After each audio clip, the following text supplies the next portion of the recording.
Hello everyone and welcome to my channel. My name is Brian if you're new around here, and today we're actually going to dive into a couple of different weapon XP farms in New World with the blunderbuss on the way and with the talk of double XP weekends coming into the game, also in the form of weapon mastery. I thought I'd show you guys what I've been doing to level up my weapons as quickly as possible, but also speaking as a little bit of a disclaimer, I'm an old school MMO guy. I really enjoy the open world MMO monster farms. So you're going to see that here. Obviously, doing anything in this game pretty much is going to be granting you experience. So the goal, obviously, with any terms of that is just do whatever you have the most fun doing. And that's going to be the fastest way to grind, because that's going to ensure that on the opposite end, when you're finally done, that you actually still enjoy the game rather than curse it the entire way. So just know, if you're having fun, you're doing it right.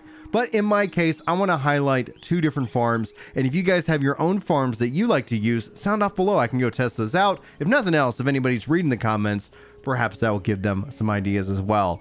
First and foremost, we're going to go out to Restless Shore.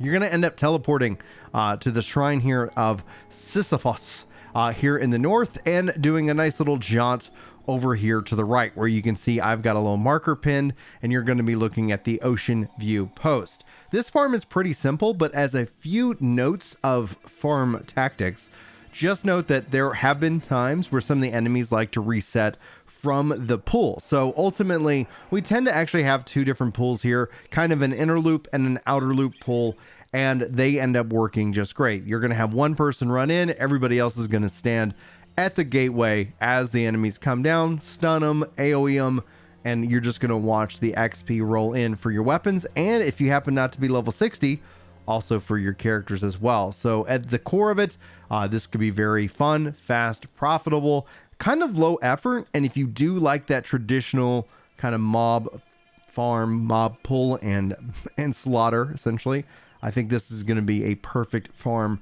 for you to take part in. So if you guys have any questions about that one, let me know. But let's go on to my second favorite farm, and then I'll talk about why I like the differences between these two.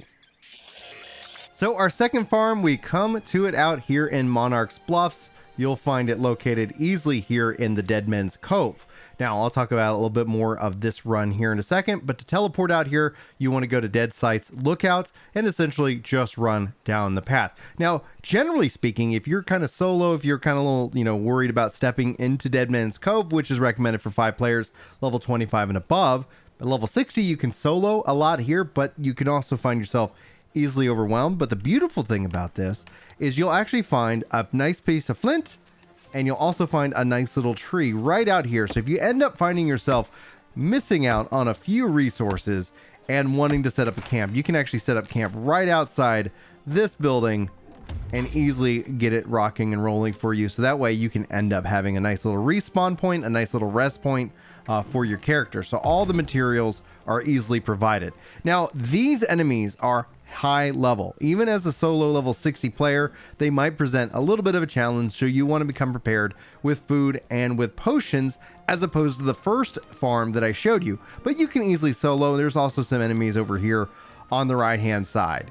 Now, when it comes down to it, what I really enjoy about this farm specifically over kind of the solo pull them to you farm is that A, this offers a little bit of a challenge, B, this is a lot of fun for you and your friends to go in, and there's some bosses within Deadman's Cove that just provide a lot of variety. So where one is a nice little relaxing chill out, let somebody bring them all to you and murder them down where you feel like a real badass, this one also will challenge you, but also gives you a little bit of that taste of variety. And so that's why I actually recommend both of these farms. They're both very valuable to me as a player. And honestly, I think you'll get a lot of value out of them as well. So I wanted to point those out to you. Hopefully this guide has been a help. If it has, yeah, let me know. I'd love to see you come back here for more New World content. If you guys have any farms of your own that you like to particularly use, sound off below. I'd love to hear some thoughts about your about your experiences in New World as well. If you feel like I earned it, hit that subscribe button. Check out more New World videos coming to this channel, specifically as a channel that is focused just on covering this game for you. And with that, I'll leave it to you. Thank you so much for your time. Hopefully you have a great day. Hopefully I'll see you in my next video. But until then, take care. Yeah. It's time to chill out on the couch and read some comments. That's right. You know me when it comes to Destiny. I'm off with a clan, and I'm glad you're feeling better.